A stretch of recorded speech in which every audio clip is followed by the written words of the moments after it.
This is the Reds Postcast, your instant game reaction for the Cincinnati Reds. Part of the Locked On Podcast Network, your team every day. Good evening, Reds fans, and welcome to another edition of the Reds Postcast, brought to you by Locked On Reds and the Locked On Podcast Network, now the #1 sports podcast network in America. I am Tim Daniel. I'm a lifelong Cincinnati Reds fan. I've been podcasting about the Reds for 6 years, and in my second season here at Locked On Reds, and I want to thank you for spending some time with me as we discuss the Reds unfortunately dropping a game today to the Los Angeles Angels 9-6. If you're just checking the show for the first time, welcome. We are so glad to have you. Please be sure, if you're watching on YouTube, to hit that subscription notification button, and your podcast app of choice hit subscription as well. You'll not only get my show after each and every Reds game, but you get Jeff Cart and Stephen Offenbaker Monday through Friday on Locked On Reds as well. Today's episode is brought to you by FanDuel. Right now, new customers can bet just $5 and get $250 in bonus bets if your first bet wins. Head to FanDuel.com to get started. On today's show, the Reds got starting pitching problems, and it was magnified today with Andrew Abbott. We're going to dive into that. And even though they scored 6 runs, they got batting problems too. We're going to dive into that. And though everything is always bad in these circumstances when they play games like this, you know, I always got to end things on a high note. So we are going to talk about the fact that the Reds showed a little late life to get things going. All that and a whole lot more. And of course, my everydayers in the chat, if you got something to say, I want to hear from you. Let's start talking Reds baseball. This is what you'll be talking about. So, since Andrew Abbott left the hill on Tuesday in Miami, the Reds starting pitching has been very bad. Very, very bad. To put in context, they have a 10.35 ERA as a group, and that is in 5 games. So basically, since Brady Singer got his start Wednesday in Miami, the starting pitching has been very bad. Now, there are circumstances, right? I'm going to go ahead and acknowledge this first before I get into the bad. One, they went against some really good pitchers in that time. I will get into Jose Soriano in the next segment because I don't understand how anyone can get off him. But we saw that they can't seem to just get things together here. And now, do I think this is going to last the whole season? No. I think starting pitching is going to go a long way. You can understand that Rhett Lauder and Chase Burns are going to have a bad start from time to time because they're young and they're getting the hang of being in the big leagues. You know, that's just part of growing up. It's part of becoming a big leader. I can live with that. And then you can understand Brandon Williamson having a bad outing because he hasn't been here in 500 something days. I can accept that. What I can't accept is Andrew Abbott understanding that he needs to be near perfect today against the guy who's been the best pitcher in baseball so far this year. And he looked horrible. How much contact did he give up the middle? I felt like everything went right back where it came from there in that first inning when they started scoring on their runs. I know that he only had a couple walks, but it's mainly because he got pulled early, because otherwise he was going to walk a lot more. He was nowhere near the strike zone today. When he was, it was bad. Andrew Abbott today, 3 runs on 3 innings pitched, 7 earned runs, 8 hits, 2 walks, a strikeout, and gave up a homer. And that homer was very loud to Oswaldo Peraza, putting the Angels up 6-0. 6-0 is what this game was at a point. And it got worse. It got way worse, because then shout out to Kyle Nicholas. You're not a big leaguer, my guy. I hope the best for you. You seem like a great dude. I appreciate you giving us 2 innings today when they really needed them. I don't think you're going to be here very long. I have a feeling that come Tuesday or Wednesday, you will be sent down. Brock Burke, who I'm not going to be mad at that he gave up our homer. Okay, I'm going to give up a run. Okay, I'm just not, because Brock Burke has been far better than any of us expected he would be so far. And he's had to step up in that role because all the injuries. Not going to be too mad at him for that. It happens. Sam Mull wasn't sharp today, but battled, got through it. Did have 3 walks. And then we get the best inning Connor Phillips has had in weeks, probably because there was no pressure. And he just had to go out there and just throw strikes. It seems like when the pressure's on for Connor Phillips is when you kind of see him look like Ricky Vaughn in Major League. But today, seeing Andrew Abbott have this outing, and look, Here's the other thing I'm going to get to real quick about Andrew Abbott. I don't want this to be a poo-poo on Andrew Abbott day, but he's had some rough starts of late. Now, Miami's start wasn't bad. 5 1/3, 2 earned runs. Like, you'll take that from your starter, but you knew that he had to be perfect that game, and he got bailed out by the Marlins bullpen and bad decisions by the Marlins manager. That Pirates game, he was really bad. I get you can say, well, he had one bad inning and he could settle in. He still gave up 4 runs. He hasn't been able to get through 6 innings since opening day. Now, there's only 3 starts, so I'm not going to sit here and act like this, but like Andrew Abbott sporting a 5.85 ERA right now is who he is right now. And I think the sooner we all recognize that, the more we can come to grips with things. Now, again, there is a long way to go this year. I have faith that this team is going to find a way to get consistent again. I do think they're a good baseball team. I say that each and every day. I know they lost this series. Yeah, I mean, it happens. But it's just kind of this thing where they just got to figure some things out, and things have to get better fast. Their starting pitching has to get on track on Tuesday. You got to go out there Tuesday in this Giants series, a team that's 6-10, a team that has looked okay at times. You don't have Logan Webb on the hill at all in this series. So if you're the Reds, you're looking at this series against the Giants, you're saying, now it's time to get back on track, because this is a team we're better than. This is a team we got to take at least 2 out of 3 from. And this is a team we got to get rolling again. We've lost our last 2 home series. That's unacceptable. We can't keep playing like this and expecting we're going to be a good baseball team like we want to be and achieve our goals. Because, yeah, that's where they are right now, and that's what's really frustrating. But let's get to the hitting part of things too, shall we? It's time to reveal who made the biggest under-the-radar impact with today's X Factor. Biggest under-the-radar impact is probably Sal Stewart, because for love of God, he knocked in a run when they really needed it. And then he scored a run when he knocked the pitcher's glove off. That was kind of cool to see. But you know what? That's what it is. On that other side too, of the batting side of things. So I'm going baseball Tom Amansky 101 right now in this episode, with just how I'm talking about the little things of baseball. But this is just something where we have to look at this. All right. The Reds went into the 8th inning down 9-0. They scored 6 runs in the 8th and 9th. That's great. Like, I appreciate the fight there, and I'm going to talk about I'm going to end on that here in a second. But they looked lifeless. They looked absolutely lifeless. And look, I'm not going to say anything bad about the fact that they got smoked by Jose Soriano. I don't know how anyone scored a run on Jose Soriano the way he's pitching right now. I looked at his numbers, and he had an 8 innings against the Braves where he gave up 1 earned run. Shout out whoever that was. I didn't have time to look into the box score of the game. But that one person right now is the only one that's gotten any success off the guy who's been the best pitcher in baseball so far. And you saw it today. He was dominant. He was so good. And at some point, you just tip your cap to that guy, because you know he's got it going on. And that guy is right now probably the favorite to win the AL Cy Young. If this keeps up, I mean, he's not going to have an 0.33 ERA all year by any means. Like, at some point, he's going to get hit. I was hoping it'd be today, and it wasn't. But you just kind of have to tip your cap to him. That's fine. It's the fact that we're seeing this a lot now. And there's a few things I want to point out. One, you guys know where I'm going right away. I'm sorry. I know there's a lot of people who love him here as a player. I'm just losing interest by the day with him. TJ Friedl once again batting leadoff. He's providing nothing for this team. Nothing. He's not giving them any positivity anywhere. As a hitter, as a base runner, as a fielder, as a bunter, the thing he's got this high quality thing he seems to do. No, he's not doing any of that right now.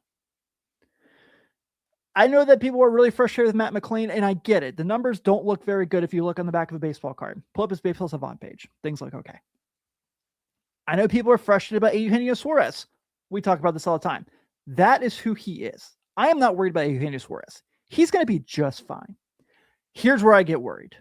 Spencer Steer, 3 strikeouts today, 571 OPS. You're not giving this team anything either. Will Benson is giving more to this team right now as a pinch hitter than Spencer Steer is as an everyday baseball player. Noelvi Marte reached on an error at the end of the game, cost him a run. In a game when you need every possible thing, you forgot the typical baseball instinct of watch the ball on contact, because if you get back to third base, Elly De La Cruz hits a grand slam, it's 9-7 instead of 9-6. I get it. You know, they're probably not going to come back and finish the game off anyway, but you feel much better with 1 out and Sal Stewart up than you do with 2 outs and Sal Stewart up with empty bases. PJ Higgins got a hit today. I'll give him that. He didn't have to pitch today because of those late runs. I'll give him that. But they got to find a better option than that. I get it. Jose Trevino is hurt. I get it that Tyler Stevenson needs day off. That's the best we can do. PJ Higgins is the best we can do. Come on, guys. Like, what are we doing here? The Reds hit well with runners in score position today, mostly because it was at the end of the game, but 3 for 6 with runners in score position, left 7 on base. You can live with that. And, you know, I know that TJ Friedl had an outfield assist today, so someone's going to come back to me and say, like, Tim, what about that? I don't care. Pitchers here, 2 really bad errors today, too. Can't be having that. But where I'm getting at now is the Reds really need to figure some things out. And I get we're not even 20 games in the year, and I get this is a process of getting going. But, you know, if your goal is to win the Central, like you've been talking about nonstop, that starts Tuesday. You look at what you have, you look at what's not working, and you move things around. That's where we go. And that's where we need things to be right now. And I really feel like there's this possibility they could. I see it every day. Reese Hines, JJ Bleday, bring up Reese Hines, bring up JJ Bleday. Are we sure? Are we sure they're better than what's out there right now? They might look better because of what they're doing in AAA, but AAA players compared to Major League players, polar opposite, totally different things. So we'll see how things go. I have faith this team will find a way to be pretty good. Not significantly better than last year, but slightly better, which is probably good enough to at least sneak a wild card spot. But we've got plenty of time for that. And look, I've been really negative a lot today, and I'm sorry. You guys don't come here to see me be pessimistic and pissy, right? You guys come here to have a good time. So let's have a good time with the final segment. Let's talk about the Reds' late life. If you've got a sweet tooth like I do, you know how tough it is to find that perfect treat without all the sugar. That's why Confetti Craze 5-Hour Energy Shot brings that nostalgic flavor back in a whole new way. This is that classic taste you can remember with a tasty caffeine boost and zero sugar. It's quick, easy way to satisfy that sweet craving while keeping things simple and on the go. I've always loved birthday cake, but I can't be eating sweets all day. This is a perfect alternative. Confetti Craze 5-Hour Energy Shots taste just like birthday cake. Vanilla and buttery flavors to let you unapologetically extra and unstoppably energized. All cake, no sugar. You can have your cake and sip it too, minus any sugar guilt. I like how convenient it is too. It's just a small portable shot I can grab whenever I need a little pick-me-up. It's becoming my go-to when I want something sweet without going overboard. The Funfetti flavor is back on 5hourenergy.com or Amazon. Crack open 5-Hour Energy Confetti Craze shots today. The NBA playoffs are here where every possession matters, every matchup is magnified, and every game can swing a series. And right now, FanDuel is giving new customers a great way to get in on the action. You can bet just $5 and get $250 in bonus bets if your first bet wins. The app makes it easy to follow the action with player stats, trends, and matchups all in one place. And during the playoffs, that extra insight really matters when you're looking at stars, role players, and key moments. It just makes the entire playoff experience more engaging from start to finish. Head to FanDuel.com to get started. FanDuel, play your game. It's tax time, but for a lot of us, the old way of doing taxes is a lot. Trying to book an appointment that's not the most convenient. Sitting in a waiting room with a stack of papers, emailing back and forth and wondering if they really get your situation. But this year, you're getting a major upgrade. Intuit TurboTax now has in-person locations nationwide. You can meet face-to-face with a real tax expert, and your documents get uploaded straight to your TurboTax app on the spot. And just like that, you're done. Your TurboTax expert works to get you every dollar you deserve, while you get real-time notifications as you go about your day. It's the relief of walking in and meeting a real person and walking out knowing your taxes are handled right. Head to turbotax.com/local near you and find a local store near you and book your appointment.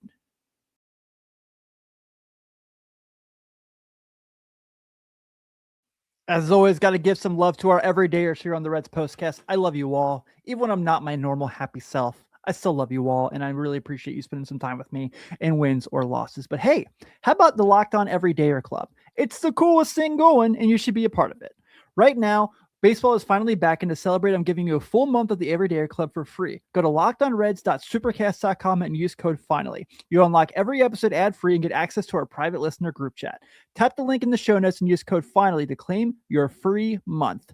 All right, guys, I'm going to say one more thing on the negative side of things. And then I'll get back to, actually, it's probably more positive than negative.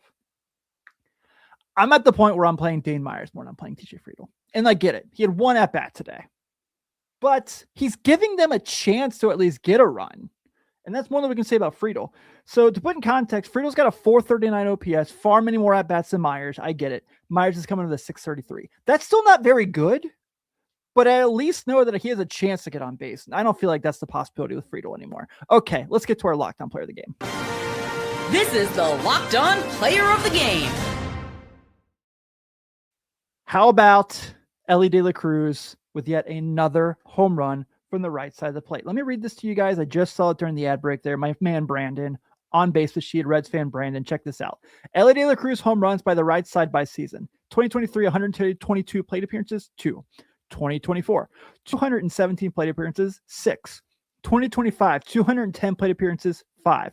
22 plate appearances so far, 4 home runs on the right side of the plate already. Guys, if they want to keep bringing lefties in the face Elly De La Cruz, bring it. Because there's 2 guys on this team that consistently hit, and they're both really good hitters from the right side of the plate. I think you'll take that. So the Reds do show late life. Let's kind of go through that real quick, just because I do think that it's worth noting. It may not be great. It may make some people frustrated because everyone just wants to be negative when it comes to this team, and I get it. But I do think it's really important to note. So the Reds go down 9-0. We know that. Sal Stewart goes down and golfs Masters Day and gets a nice little pinch hit to bring in TJ Friedel. That's nice. I know what I just said about TJ Friedel giving them opportunity to score runs. Someone's going to tell me. They get a wild pitch from Sam Bachman that brings in Elly and Sal Stewart, and then you get a throwing error by Noah and Chanel. So that makes it 9-3. And then you see Elly's home run there that if Noah Marte played it right, would have been a grand slam and not a 3-run homer. So there are things that I think you have to acknowledge the bad with the good. And I do like the fact that the Reds have the ability to strap their boots on and go fight back. They know that they might go down swinging some nights like they did today, but we know that's in them. And I think that that's the thing that really I appreciate about this team. I think that's why I don't give up on this team, because look, they're going to lose a lot of baseball games, but I feel like they're going to win a lot of baseball games too. That's how this goes. It's that middle group there that they got to figure out. And I think that middle group has a chance to be figured out. If Elly stays healthy, if Sal Stewart stays healthy, I think this team can really go on a run here. I do believe in them. I do think other people are going to get going hitting soon. It's just a matter of time. And look, I want to say it's going to be Tuesday because I feel like they are the better team in this series coming up Tuesday through Thursday, but we shall see. And just remember, no matter how bad things are for us as Reds fans, at least you don't live in Pittsburgh. And with that being said, we're going to go ahead and roll out of here today as the Reds are losers today to the Los Angeles Angels 9-6. The Angels have 9 runs on 10 hits and 2 errors. The Reds have 6 runs on 6 hits, 3 errors. Jose Soriano is your winning pitcher. He is 4-0 with a .33 ERA. Andrew Abbott is the losing pitcher. He's 0-2 with a 5.85. And the Reds are back at it on Tuesday as the Giants come to town. And Robbie Ray's on the hill, who is, as we just talked about in the last segment, a left-hander. Guess what that means for Elly De La Cruz? Yeah, buddy. Robbie Ray right now is 2-1 with a 2.8 ERA. He's going against Brady Singer, who has a 0-1 with a 7.71 ERA. That's when you guys start getting your starting pitching back on track. But first pitch will be at 6:40, so you guys will see me probably about 9:15, 9:30 or so. I'm Tim Daniel. Everyone have a great evening. Go Red Legs. Enjoy the rest of your weekend. And I'll see you all Tuesday.